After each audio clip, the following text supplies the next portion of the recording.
Hey, this is Danny from Upon a Burning Body. You're listening to Vulgar Display a Podcast.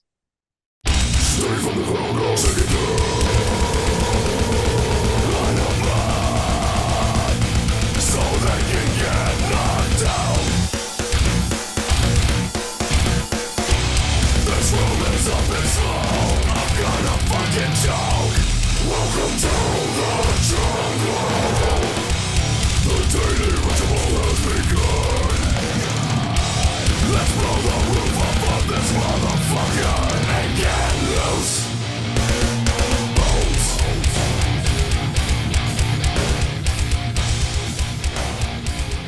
Hi, and welcome to the Vulgar Display a Podcast, live from the Barn Studio in Southeast Missouri. You got the Mox, Anthony, and Dale here. And fellas, it finally happened. Yes. We are joined online right now with Danny from Upon a Burning Body. Round of applause. Yeah. What's up, Danny? How's it going, man? Chilling, man. How are you guys? Good. So the three of us are obviously metalheads, but I will say this. We are very different metalheads. I kind of lean towards the hardcore side. Anthony here is more of a death metal fan. Dale, what maybe metalcore for you? Metalcore is my shit. Yeah. So we rarely agree on bands and songs, and I think that's sort of the beauty of it, right? Maybe that's why some of our listeners like to tune in, because you're getting a little bit of a variety. But Sure. there are exceptions. You know, the Panteras and some of the obvious Lamb of biggies, Gods and everything. Lamb of Gods and Yeah. stuff. But one of those exceptions is Upon a Burning Body. We are big fans here, and since we launched this podcast, we've been wanting to have you on. So again, thank you for joining us. Oh, wow. Well, that means a lot to me. That's an honor. Thank you. Yes, it is an honor to have you. Thank you for doing this. You guys have had such a great career. Do you feel like OG's in the game at this point? I try not to think about it. Just go with the flow, huh? Yeah, we just doing the best we can, and nothing's changed as far as the goal. Is just to put out the best music we can as fast as we can, as often as we can. So I'm well aware of what you said, but yeah, I try not to think about it. What do you think about like the state of deathcore right now? Because it's very popular, right? And that's something, a genre I'd say you guys helped create. You guys and the Suicide Silences and the Whitechapels, you guys really created a sound that a lot of people are playing right now. What do you think about the state of deathcore? I think it's wonderful. I mean, you have a lot of new bands that are just exploding, and doing big things. I mean, we're looking at the venues that these guys are playing, and we're like, wow, that's it. We'd never seen that, in our sort of genre for a single band like that to be announcing a tour and it's sold out instantly. So I think it's great, Does a bit of resentfulness come in with that? Because you guys sludged it out on the years on the road for all of those years, playing those little ass venues and VFW halls and whatever it was, and now you've paved the way for bands to play 2,000 3,000 seat venues. Do you get a feeling about that at all? No. I would say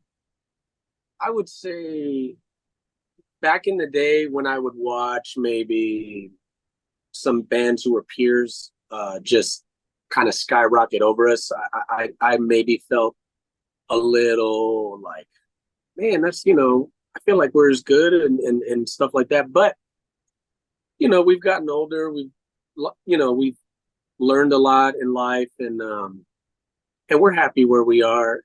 And I really, like, again, I'm well aware of these things.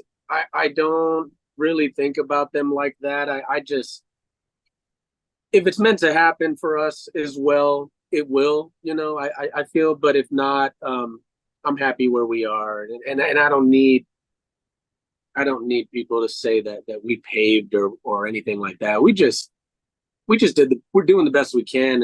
And so I'm happy with, the success that we've had, whatever you want to call it, So Danny, we're talking about, those younger bands. Who's doing it right? What are some of the bands that are up and coming, and who are you into right now?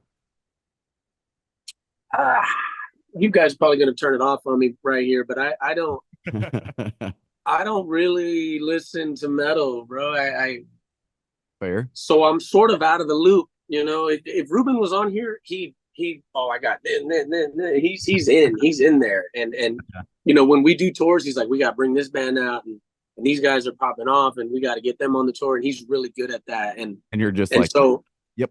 yeah, I'm like, if you want them, bring them on. And I got it's cool, but I have no idea who they are, you know. So yeah, I just it's been a long time. I don't really listen to the newer metal, but I will say we have some old friends of ours who have recently just popped off, and that's Lorna Shore. Hell I yeah. remember, Yeah. Yep. when we toured, you know, we brought them out and opened one of our tours, and I mean, now that's a completely different ball game now with them, and they're still the cool, like in my opinion, they're still the same guys. You know what I mean? So it's so Sure. dope. So what is on your playlist when you hop in the car? What's your first go-to if it's not metal? Man, it's a lot of different stuff, and I know maybe some people say that, but mine really is. Okay, so if you get in my truck and we start driving these county roads, you're gonna hear a lot of country. You're gonna hear Okay. you're gonna hear a lot of 80s pop music, like yeah. club pop. Damn right. And then you're gonna hear like the obvious, like radio rock, maybe Nickelback and Papa Roach and stuff like that. And what else? And then you'll hear some old, like, I guess if I do dabble in the metal, it's like if Metallica comes on, or like a OG band. I mean, obviously Pantera is in there, so they might play. And then simple, like, soft acoustic stuff. So it's, to me, it's a wide range of those are the main genres that I listen to, and just let them play. Also, being from Texas, was Pantera a big influence on you guys when you were starting to play heavy Oh, music? huge. I mean, yeah, we try to do it as big as them, but Pantera's Pantera. I mean, I just don't know if anybody will ever fill those shoes like that, Right. you know. So Right. we do what we can, and we do it because we love the culture, and we're just Texan, so we're kind of just born that way, you know. I don't know what Right. it is. Yeah. Love it. Is a little bit of that, you know, some of the attitude in your music, especially, you know, the first couple albums. It was like you were waving the Texas flag, like literally. Hard. At times, Yes, right? yes. It's some of that, just the attitude and the ballsiness, really the kind of rock and roll spirit that you can sometimes hear in metal. Yeah, 100%. I think, you know, just it's the path that we took. You know, I mean, obviously, when I was a kid, I'd be in the back seat of my parents' car, and they're playing Pantera and Ozzy Osbourne and things like that, and watching Pantera wave that flag, that Texas flag, how they did, and just be from that. And then when we started doing our thing, you know, it was just easy to gravitate towards that, especially with the path we took. We started playing a lot of really, really tiny, small towns, you know, Georgetown and Victoria, and I mean, you name it. We were in the smallest towns, you know, New Braunfels and things like that. And the culture and the lifestyle of Texas just gravitated us towards being that way naturally. And then when we landed a deal, you know, it was like, well, who are we? And we just ran with, well, we're those dudes from Texas, you know, and we just kind of stayed there. So this is a hot topic on this podcast, and I want to ask you what your favorite Pantera record is. Mm-hmm. Oh my goodness. I don't know if you can pick an album. You have to. Vulgar, probably. Vulgar. Vulgar? Yeah. Okay. Maybe. I thought you was gonna go. What's that? I was hoping he was going to go Trendkill. Yeah. 'Cause the Texas, That's a good one too. Yeah. Texas Rattlesnake, and how hard that record goes. If I yeah, that's where I thought you were going, so I missed on that one. What about you, Dale? I think it's Vulgar. Vulgar? Yeah. Yeah, I think I'm going Vulgar too, but man, Far Beyond Driven is like Fire. almost the perfect record for me. Yep. And it came a time where I was like a teenager, angsty as hell, so I needed all those songs, and Vulgar kind of did as well. Legendary band. So you're outnumbered here, Anthony. Yeah, sorry. That's fine. Trendkill's a killer record though. It is. Yes. None of them are bad. So, Danny, Yeah. speaking of albums, on your guys' album, The World Is Ours, you named every song after an Al Pacino movie, which is fucking incredible, by the way. And I just was curious, whose idea was this, and how stoked were you guys when it was like brought up in the room? It was, let me see. It's hard to think that far back. That was, I believe that was the label's Sumerian. I think the concept was the suits and like a movie tied in kind of. It sort of ties the mafia, whether you want to. We're all Mexican, really. So we were sort of toying with the Mexican mafia and the Italian mafia mix, because more Italians in Goodfellas and Casino and stuff, they wear suits, right? That's how they dress. And so with the movies, marrying the suits was sort of like the idea. And and that it was annoying to pull that off. It seemed hot I'll as tell fuck. you. Yeah. Yeah, because the idea was there, and it was like, okay, and then it kind of got like not really talked about, and we were just in the studio doing our thing, and we wrote all the songs, and we sent them in, and the label was like, we love them, but we would like to put actual lines from every movie that you are naming the song after. We want to put one of the iconic lines that Al Pacino says in. Right. So then we had to go and like, oh my God, now we got to go and sift through all the script or the movie to try to find, and then where will it fit and take it. And it was a nightmare. It was annoying. Well, shit. Yeah, it was annoying. It's like, it's so fun fact, right? So not a lot of people would know that. It's like, oh, cool. And they threw these movie lines in there. It's like, yeah, but, it's sort of you annoying. hated it. What about the Robert Rodriguez titles? Were those your idea on your own, or was that the label again? Those were ours. So I think one of the old guitar players came up with that one, I believe, because we did the Al Pacino thing, did those movies, and then it was like, okay, round two, what are we doing? Are we continuing, or are we just going to swerve somewhere else? And one of the guitar players were like, well, Robert Rodriguez has a bunch of movies, and a lot of them are really dope. Some of them are, like we have some like Spy Kids movies. I think because you had to choose his catalog, and yeah, so we picked from there. I want to say Robert Rodriguez. You might, I don't know if one of you has a computer, but he might be from Texas or from San Antonio. I believe so. I forget, but I think he was. So the idea was like, why don't we just stay on the train of the movie thing, but we'll do Robert Rodriguez, who's more local and like our culture, So we were like, oh, let's do that. So we just did. I'm sure you've addressed this in interviews, but you're talking about thematics really and kind of themes with the albums. We had the marketing approach with The World Is My Enemy, with the kidnapping, and I know there was some fallout from that. What can you say about that time and that experience for you guys? Yeah, the gone bad market. Yeah, that was a shitty time, man, because I got real shit on. I pretty much took the brunt of the heat for that, and that was rough for me to sit there and have to kind of eat, I guess, and hear, but it's what it was. It's in the past. I'm not gonna. I've never in interviews thrown anybody under the bus of whose idea it was and why and how that really went wrong, because at this point I'm like, at the end of the day, we could have said no to it, but we went along, and then it just fell apart, and it went bad, and then I looked like the bad one, and that's what it was. So it was an unfortunate idea that was supposed to play out different and ended up playing out the way it did, and unfortunately kind of just punched me.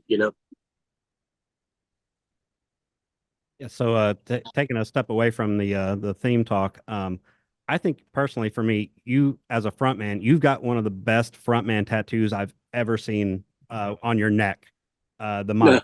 Yeah. Yeah. How long ago did you get that? Did you get it before you were singing? Did you get it up and coming, or how did that happen? I want to say this tattoo. Oh man, I have to think. It was early, man. It was early. Maybe the first album had just dropped, so maybe around '09, '09 or 2010 is probably when that tattoo. I remember we did the tattoo just before a show, and I don't think we were in full suits, but we were wearing. I might have been wearing the white button-up and suspenders only at that time. So, yeah, but I remember getting off the stage and my white shirt was red all right here. I mean, it just bled all out, and yeah, it was nasty. I remember that. Sounds like it. Yeah, it was real, and yeah, it was real nasty. But if I had to get, it was somewhere around 2009, 2010, I think. Possibly, give or take a year. I'm playing with a year there, maybe. We are getting ready to do a episode for our favorite covers, and you could probably know where this is going. Yours is with Ice-T, Turned Down for What is actually on my list. Absolutely love it. I know you guys played the Mayhem Festival because we've seen you then. Is that how you connected with Ice-T and Body Count? How did that happen? Yeah, 100%. You said covers. I thought you were going to say 5 Minutes Alone cover, but yeah. I should have, right? Because yeah. Right. But yeah. So that whole relationship came about. Funny, interesting story. I tell it all the time to people. So it's the first day of Mayhem, and we played, and it was great. And then second day, I'm out there in the parking lot where all the buses are parked, and I'm in the paved street, and I have our giant backdrop that we had bought, just black one with our old logo, and I was cleaning it and unfolding it and cleaning it, because I guess in maybe the first day dust and the way they set it down, it was probably just dirty, and I'm just out there by myself. Just the buses are all parked, and I'm wiping it or sweeping it. I don't know, but I'm cleaning it somehow, and sometimes your peripherals will see somebody in the corner of your eye, and you'll look, and those moments where they look at you, you look at them, happens all the time, right? Mm-hmm. Well, I look, and it happens to be Ice-T walking by me about 10, 15 feet, and he just gives me like a hey, it's good, and I'm like, oh hey, how you doing? And for me, I instantly knew who he was, and so I give him like the be cool, like, hey, how you doing? And then go back to my business, and that's where I left it. And then I could still see him out of the peripherals, but he's got his back to me. Then he turns around and he gives me like a oh, and then he's going to say something. So my attention goes back, and he goes, at this time, Body Count was signed to Sumerian, so were we. So same label. I forgot about that. And yeah, they signed for like an album, I think, or two. I don't know. And it was a good album. So yeah, amazing album. And he turns around and he tells me, you know who I told Ash, who's the owner of Sumerian? He said, you know who I told Ash is my favorite band on the tour already? I said, who? What'd you tell him? He goes, man, I said, y'all are my favorite band on this tour already. And, wow, okay, like, holy, man, didn't know what to say. You know what I mean? I'm like, thanks, man, that's crazy. He was like, yeah, so I saw you guys yesterday, and I saw you all in the suits, and like I'm looking at backstage, and I'm walking by, and he goes, man, who are these Backstreet Boy looking, MFs? And he was like, I gotta see. You're gonna come out there and do a synchronized dance or something. Yeah, because he was confused. He's like, why are they dressed like that? They look way too like. And so he was like, curiosity got him. So he was like, I need to see what this is about. He was like, I just got to see. And then when we went on, we did what we did, and he was just said that he said, he was blown away, and he loved it. so that was sort of the moment, right? And then, tour goes on. We see him in catering. We see him walking here and there throughout the day, and we say hi. And then about the first weekend, we meet his son who's on the tour with him, and he tours with his dad when they do body count performances, and as Little Eyes.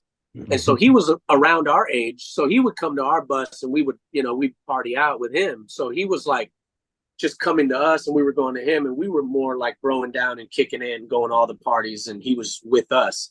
And then we got the call to say, hey, you guys want to be a part of that Punk Goes Pop, Pop Goes Punk, whatever album? And I was like, yeah, I see those things at Hot Topic and wherever all the time, and big bands do them, and I would love to be a part of that. And they gave us the list of the songs, and all the songs we looked at, and we were like, oh man, look, Lil Jon's turned down. And I was like, well, there ain't no lyrics in there though. Like, well, I'm just gonna stand there and play and say, turn down for West, kind of whack. And they were like, well, let's just write our own stuff over it. And I was like, I'll write my own lyrics over it. And like, all right. And then we were talking, we're brainstorming, and like one of us, I don't know, me or Ruben, I couldn't take credit or remember who was like, we should ask Ice-T if he'll get in on it. And I was like, damn, we should. And then I just called his son, and I was like, and we were still on the tour, and we were like, told him what was the offer, would he want to be a part of it? And then he was like, I'll ask him. He calls back like 10 mints later. He said, yeah, he said he'll do it. Y'all are the homies. And then that was it. Like, Damn. Did you ever think when you started writing music, you would say, hey, we should ask Ice-T to be on this song? no, there's been moments, bro, where like, I've exchanged numbers with Ice-T himself and his son because of that thing. He was like, yeah, my dad said, take down his number and give him a call, and that way you guys could talk about it, whatever. And so I was like, all right, cool. And then, I call him, and then sometimes he'd call me. And like, I remember one moment I was talking to my dad on the phone, and I don't know, we're just talking, and then the other line rings, and I look, and I'm like, oh, Dad, hey, Dad, I got to call you back. Ice-T's calling me. And my dad goes, the actor? yeah. The singer and actor. Yeah, and he's like, the guy? He's like, all right, call me back then. I'm like, yeah, I'll call you right back. So he gets a Jack. yeah. So, and then furthering the going to his house, and go riding in his bus on a day off of Mayhem, and then going to his house when it was just being built, and he picks us up in the Rolls Royce, and like shit like that is wild, bro. Yeah. It's like, wow. I'm sitting in the back of a Rolls Royce with Ice-T, and I'm like, what the hell am I doing here? Like, How the it fuck? was great. This weather is crazy, right? Like, Wild.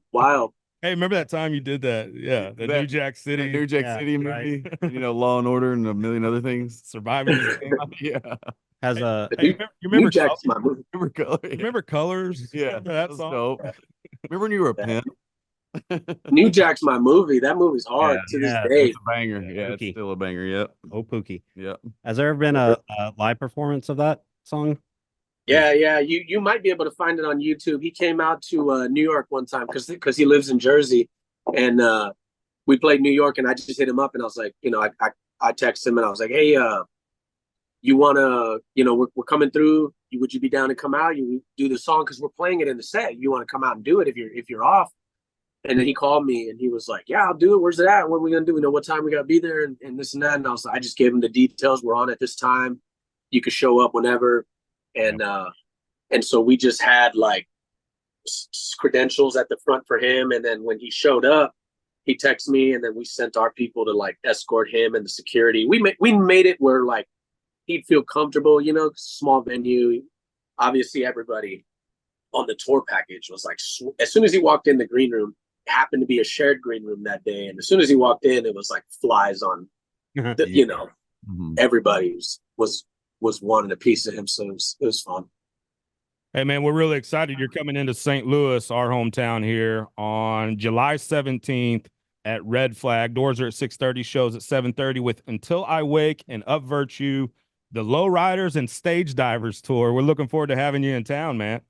Yeah. No, it's been far too long since we've been to St. Louis. So Yeah, because we had tickets for the last time at Pops, and motherfucking China COVID screwed us out Oh, of it it. did, We didn't had it? once the day I got that Oh. refund, I was so upset. Yeah, that tour got right.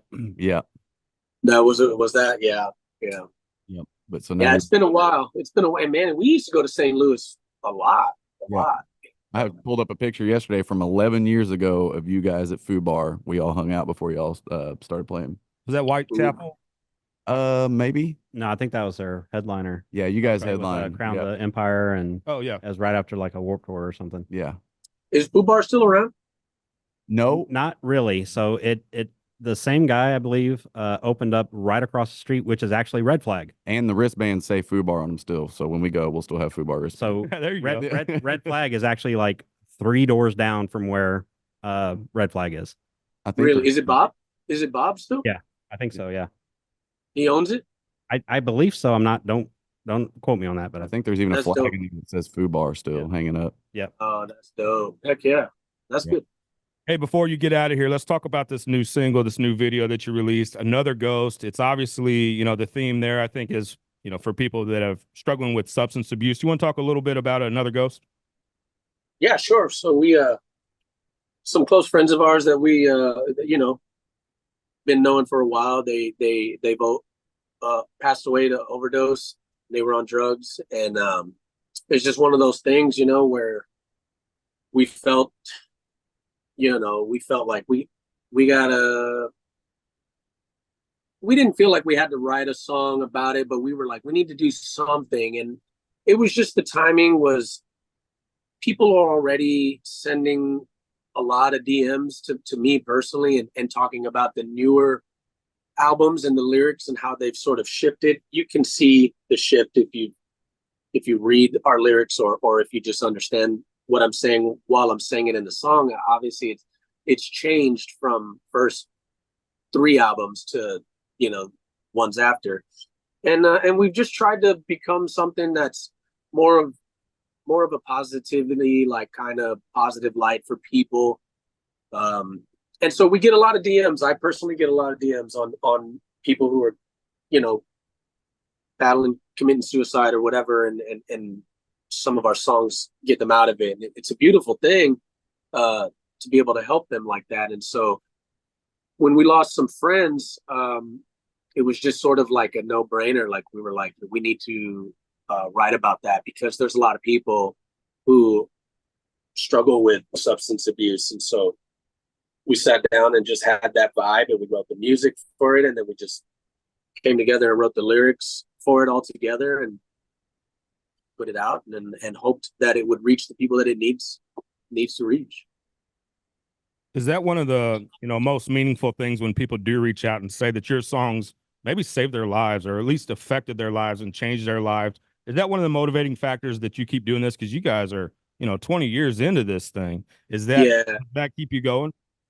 Yeah, it's unlike anything else. I mean, we've been there, done that with the party scene and the party band and the wild and the crazy and the, all that. And, I tell people all the time, man, the transition, it's been rough because you sing about sex, drugs, and rock and roll, and people eat it up. They flock to it for whatever reason, right? It's the way the world is wired. And okay, that's fine. But when you shift gears and you start talking about helping people and, getting off substance abuse and doing these different things, and all of a sudden people get really uptight. You're kind of like don't tell me what to do. Don't tell me how to live my life. And it's not that. It's just we've grown as humans, and we have kids, and we see these young kids coming to the shows, and the parents are bringing these young kids. And, I started to look at us, and I started to look at myself, and we all just had meetings, and it was just situation of sorry, I'm getting a call. Did it cut off, or can you guys hear me? No, yeah, you're good. Okay, cool. And I see these things happening, and we've all talked about it, and it's just like, man, who do we want to continue promoting this? Not that we're dogging anybody who does, but for us and our conscience, and we just said, nah, we want to be something different. And that transition has been, like I said, it's been a little rough because unfortunately your band seems to be and could be bigger and more popular and more cool if you have all the girls around you in bikinis and you got all the money flying and you got all the alcohol flowing and stuff. And it's unfortunate that that's what it is cool. But if that means that we're not cool, but we're saving lives, then that's what we're going to do, you know? Well, we're here Be for it. it all, man. We're Absolutely. lifers in the Upon a Burning Body Yes. game. And we are, again, big fans here. Really appreciate your time. Looking forward to July 17th at Red Flag in St. Louis. Upon a Burning Body, the Lowriders and Stage Divers Tour. Danny, thanks so much, man. And looking forward to connecting with you when you get into town. Yeah, man. Same. Likewise. Thanks, guys, for having me. And we'll see you St. Louis. All right, Thanks, brother. man. Thank you. Thank you. All right, guys. Stay from the ground, I'll take it down.